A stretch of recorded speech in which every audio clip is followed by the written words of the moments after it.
everyone, welcome to the Wild Knits Glasgow channel.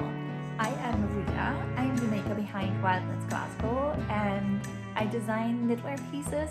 It's quite new still. And on this channel, I talk about all things knitting. I've got a knitting podcast where I show you guys what I'm working on, yarn that I've bought, books that I've bought, notions that I've bought. I've got a little knit and chat series called Slow Knits Live, where we just chat, sit back, knit.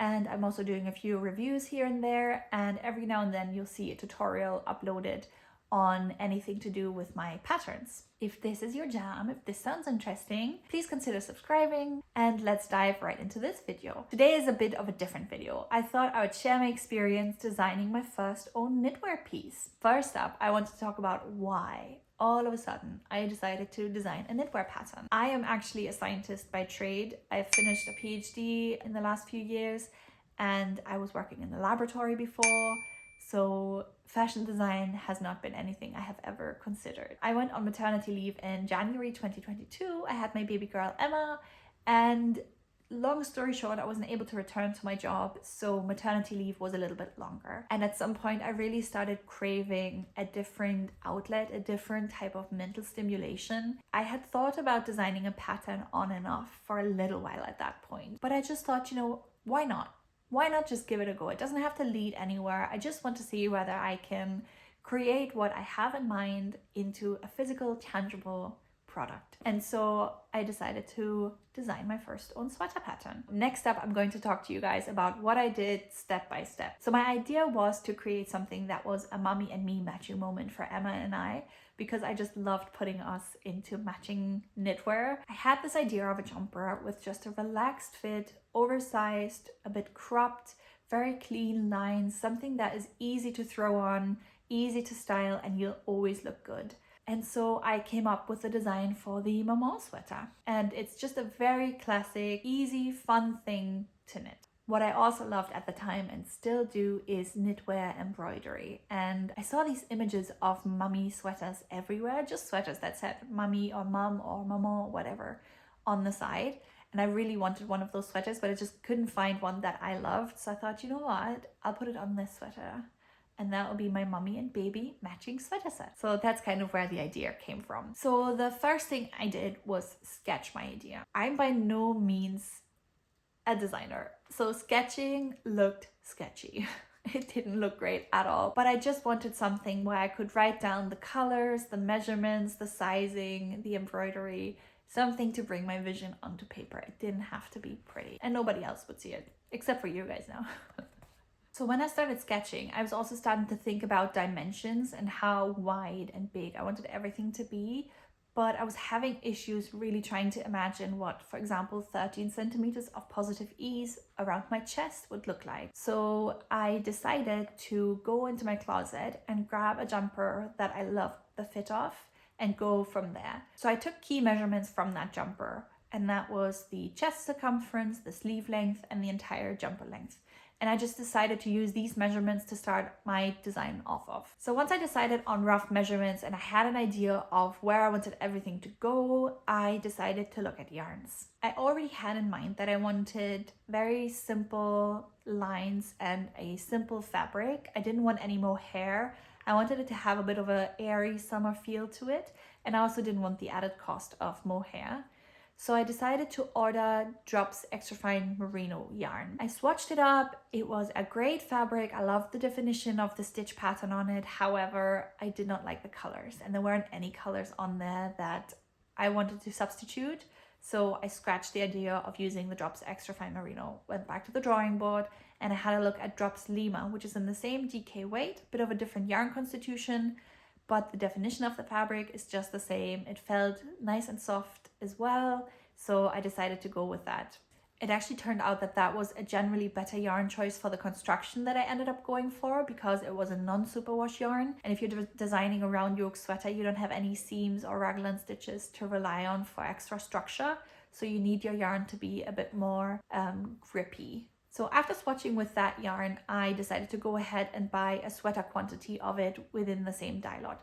I didn't do that initially. I only bought a skein of each the main color and the contrast color, because I didn't want to end up with a huge amount of yarn and then not having any use for it if I didn't like the swatch. So I did end up just buying one skein of each to start with. And once I was happy, I did buy the sweater quantity. And now that I had my swatch, it was time to start thinking about grading. And that was by far the biggest challenge of it all. And I knew it all along. So grading is really the process of going from your finished garment measurements that you desire to creating actual knitting instructions, telling you how many stitches you need to cast on, how many you need to increase to get these measurements. That's what grading is. This was definitely the part where I had the least knowledge, but also the part that I found the least resources online, which made it extra tricky. At first, I actually wanted to hire a specific grader. So lots of people do this, lots of designers do this. They hire a professional who can grade knitwear design specifically. And that was my first instinct to do as well. Because once I decided I wanted to publish this, my biggest priority was designing something and creating something that was size inclusive and that would also fit well and work well for all the sizes. The pros of hiring a grader are definitely that you're getting a professional service. You hopefully will know that everything will fit well in all the sizes. For me, the cons of hiring a grader though were it's a huge expense, and also I wouldn't be learning anything about grading. So in the future, I would continue to be relying on having a grader. Whereas I really wanted to learn it for myself, to just learn about it and to understand it. And then hopefully in future I'll be able to save that cost, because pattern design can be quite a big outlay if you're starting out. So what I ended up doing, I think, was actually quite a good middle ground. I hired a design consultant who gave me one-on-one advice to my specific questions. So the person I hired was Jen from One Wild Design. We did one-on-one grading and design consultancy over the course of me designing this pattern.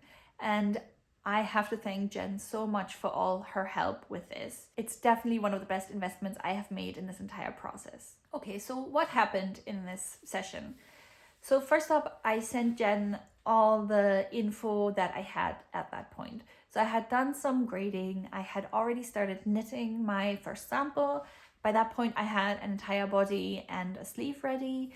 So I sent her some pictures of all of that, and she had a look over the grading spreadsheet. And then we had a Zoom call. And in that Zoom call, I could ask all my questions. She would answer them very patiently, explain it super well in ways that I specifically understood. She also recorded the session, so I could really focus on the dialogue with her and not having to take notes at the same time. She also annotated my grading spreadsheet so that I would have everything still accessible at the end of the session, which I found extremely helpful. Jen actually showed me where my grading created quite large differences between all the sizes that shouldn't be happening if you want to grade size inclusively. So for example, the way I was doing increases, I ended up with some garments that were 11 centimeters in positive E, some that were 13, some that were only 10. She was also pointing out fit issues, which I hadn't noticed before. I basically had calculated my neck circumference, but I had failed to understand that the neck circumference and the neck depth will already add centimeters to your actual yoke depth. And so my yoke ended up being really, really long. And a deep yoke paired with a crop jumper means that if you raise your arms, everything would be on show underneath. It basically didn't work out, and I hadn't noticed this myself before because the sample that I had only had one sleeve, so I actually wasn't wearing it yet. So I hadn't noticed this huge design and fit issue around my sweater. And Jen picked that up just by looking at the grading. So that was one of the key things that I changed for the second sample. We also talked about things like short row placement. That was something I really had to unlearn a little bit from patterns that I have knitted before.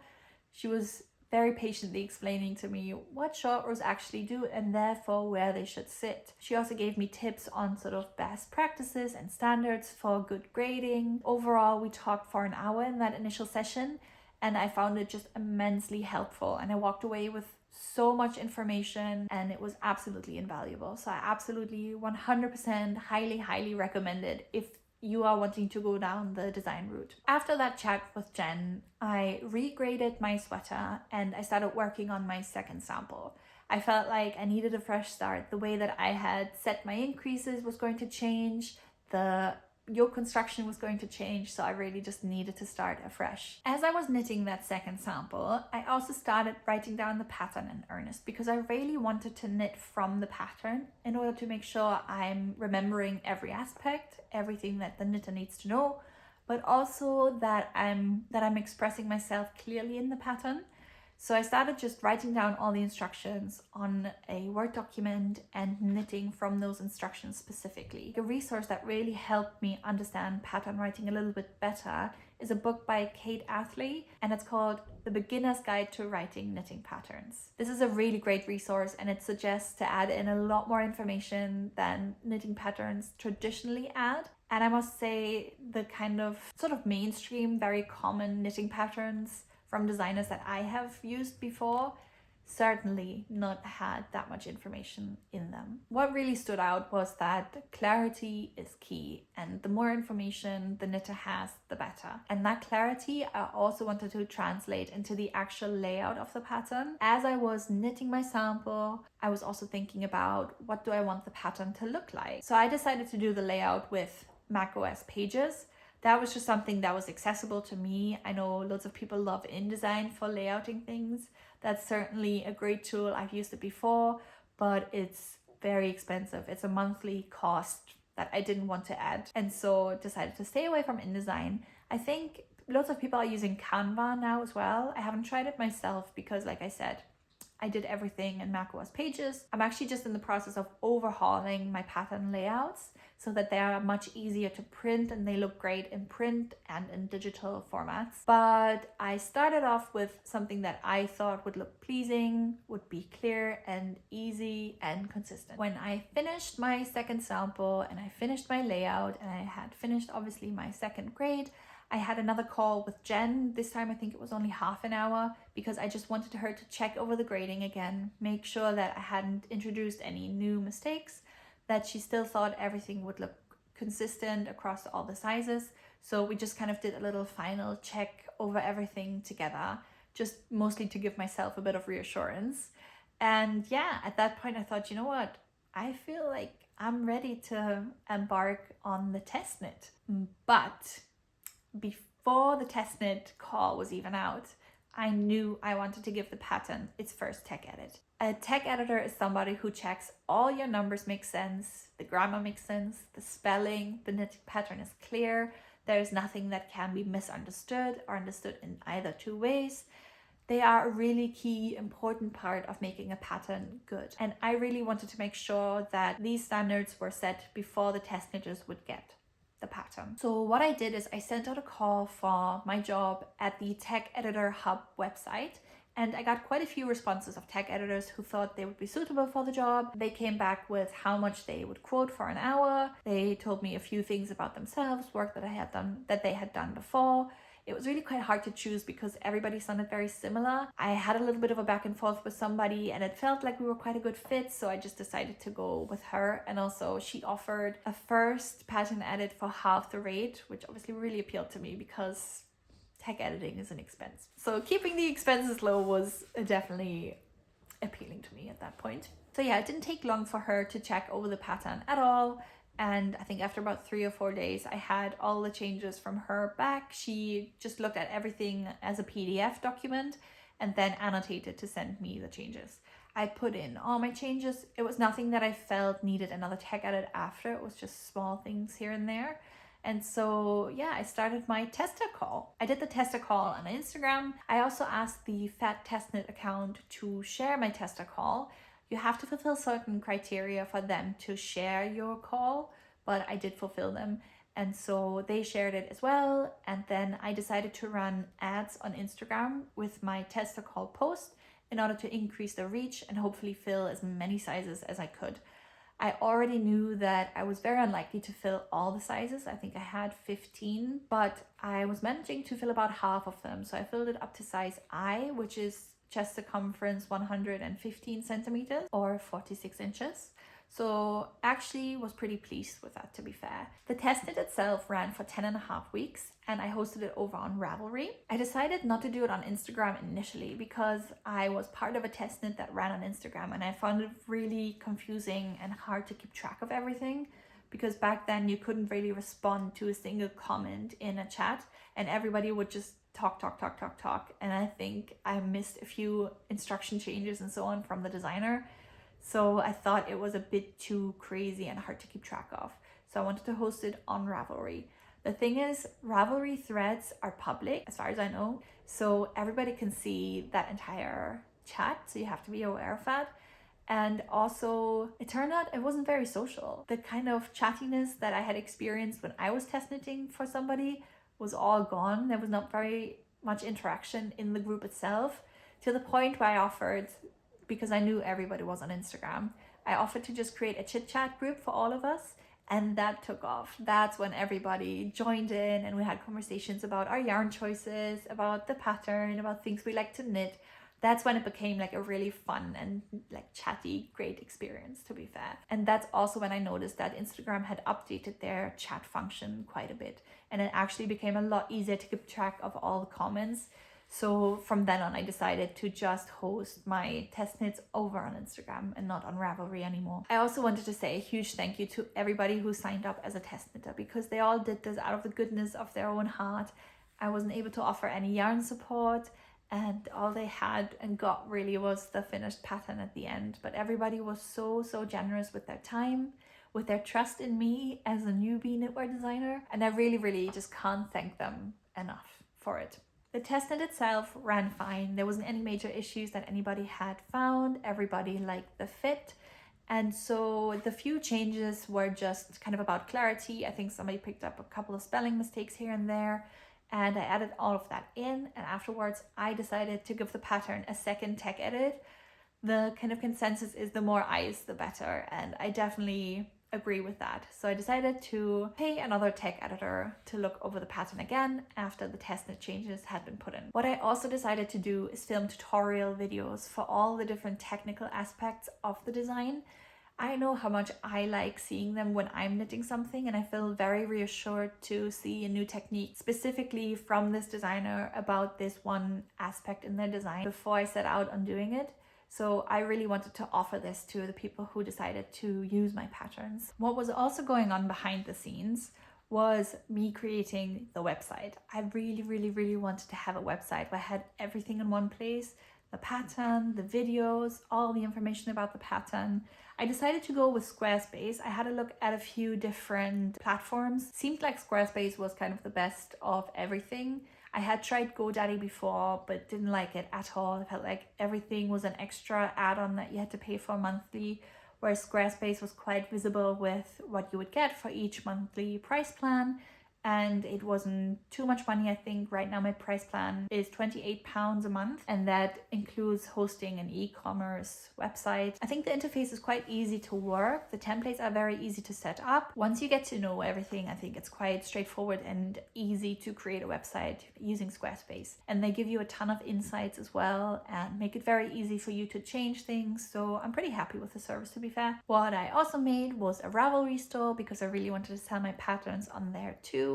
That is actually free, so I could have just done it on Ravelry, but like I said, I was really wanting to have that playlist and the videos all in one place. Something that was a little bit of a headache for me was the pricing, and it's still a headache, I'm not gonna lie. I think most knitting patterns are priced somewhere around the £5-6 mark, which is about $7.60. The higher end that I've seen was around £10. Now that's all quite a range.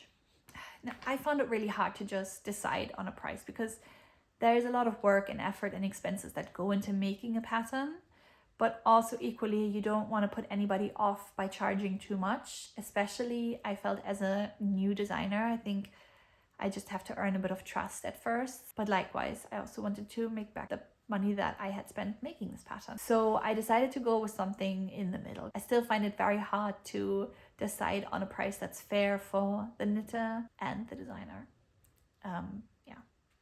This section is going to be the costs and returns. I'm going to list everything that I have spent, how much money I've made back. But let's start from the beginning. So the pattern is finished, the website is finished, the Ravelry store is finished. we are set to release. So release day comes. I am hyped. All this work I've put into this. I believe that this is a great pattern. I believe this will be a joyful thing to knit across all the sizes. And release day, I was sitting here, 9 o'clock, boom, I hit that button, publish. It was out in the world. And I was looking and checking my Instagram. Nothing. Nobody was interested. And that first day, I kept checking my emails. I kept checking my Instagram messages. Nothing. So that first day I sold 0 patterns.